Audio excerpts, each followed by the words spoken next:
Hello YouTube, Cast5050 here again on behalf of the TCGS. Here we are with round 2 of the top 4 game between Mikey and Justice. Elemental Heroes versus Satellanites. Now, I've cut in with a bit of the siding because I wanted to take this moment to, well, basically say a couple of things. First up, I want to give a shout out to the Brighton Fantasy Card Games group. Adam is a pretty good TO, I must admit. So definitely go check out their channel. They're on YouTube as well, under Brighton Fantasy Card Games, I do believe. There will be a link in the description. Also, they hold a tournament every Monday in Rottingdean, which if you go to their channel, it should take you to their Facebook, which should have all the details, yada yada yada. Go check them out anyway. Also, shout out to Daydream Nation for the exact same reason. In fact, I wouldn't be anywhere near as competitive as I am, or as good as I am, or as knowledgeable in being a TO or anything if it wasn't for those guys. Because I've been going to their tournaments for 5 years now. Over 5 years. It's been amazing how quickly time's gone by. Anyway, enough of the gushy shouting out and sucking up to people. Let's get back to this game. Justice opens up with 4 back row, having lost the first game, so he gets the first turn. Mikey opens up with a rotor into the Neosalius, which is a pretty standard play for heroes, especially as they've got 3 equal and 2 rotors. So right now we're seeing the memory of the adversary. Now this is quite a good card in my opinion. However, I've never really had a chance to use it. For those of you who don't know, Memory of an Adversary is a normal trap card which you activate in response to a attack from an opponent's monster. You take damage equal to that monster's attack and then banish it. However, here's the best part. It comes back to your side of the field after your opponent's next end phase. Now, while it can be risky taking the direct attack, it can be great for help saving your monsters, but the fact you also get the monster back a little bit later on is just perfect. It's a great card if you know how to run it properly. And if you can account for the risks, use it at the right time, it's a brilliant card. On the other hand, so is that super polymerization. Now, especially those of you who have played against Shadowless recently, you should know what that card does, and you should know just how frightening it is. Now, I've been on the bandwagon of Super Poly for years now. And for anyone who knows me, knows just how much I am on the bandwagon of this.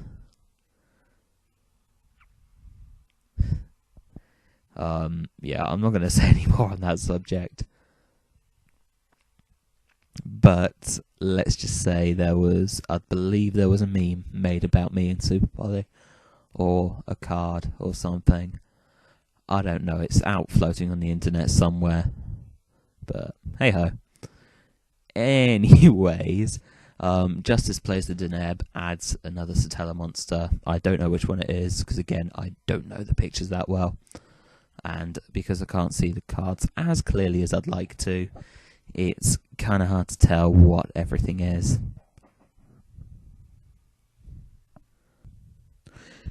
Sorry for the mess up in the audio there. I had to go answer the door, and I didn't want to retake the previous sound recording that I had just made.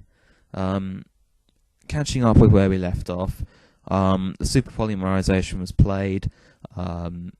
Justice responded with a deep dark trap hole. Now, I'm not sure that could have happened. If I remember right, the clause on Super Poly that no card can be activated in response to this card's activation, I believe that protects the monster on its summon, so cards like Bottomless Trap Hole, or indeed the Deep Dark Trap Hole that was activated before, can be activated at that time. However, neither player says anything about it, so the play goes on and everything's fine. just now you saw a small chain activating. Mikey attempted to summon Miracle Fusion, use Miracle Fusion to summon the Shining. Justice plays bottomless. Mikey responds with his own Torrential Tribute, hoping to at least get Shining's effect off by making it hit the grave. However, Justice had the Satellanite Alpha, I believe it was, the continuous trap card that would have negated the Torrential Tribute, forcing the Shining to be banished instead, so it wouldn't get its effect at all. It was a good play on Justice's part to stop that, because it's now leaving with Mikey with very little in the way of backup.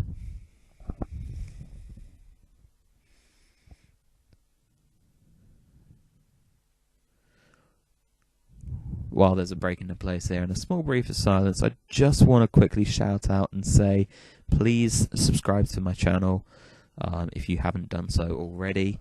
Also, if you're interested and you're not already part of the TCGS group on Facebook, then please check the link below in the description. Then it will take you to our Facebook page where you can find out all the details on our locals and everything else that goes on in Chichester to do with Yu-Gi-Oh!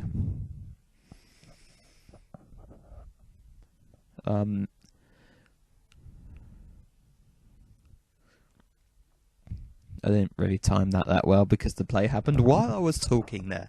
That'll be a classic thing. It will be more of a running joke, I think, than anything else when it comes to me commentating alone.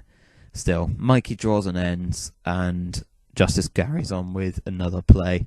Now, admittedly, things are looking very good for Justice right now, and he needs the luck considering he's one game down. He decides to go into the Satellanite Deltros at this point, which, admittedly, I can't remember its effects. Now, I know it has 3 different effects, and each one is just as good as the last one. It is one of the more prominent Xyz monsters in the game at the moment, even though it is restricted to the Satellanite deck. It's still an incredible monster, capable of a lot of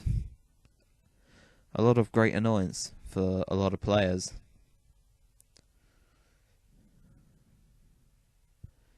Admittedly, I may have mentioned it before, but I haven't played many games at all against Satellanite, and in fact my knowledge of them, dueling against them, it's pretty obvious what each one does. However,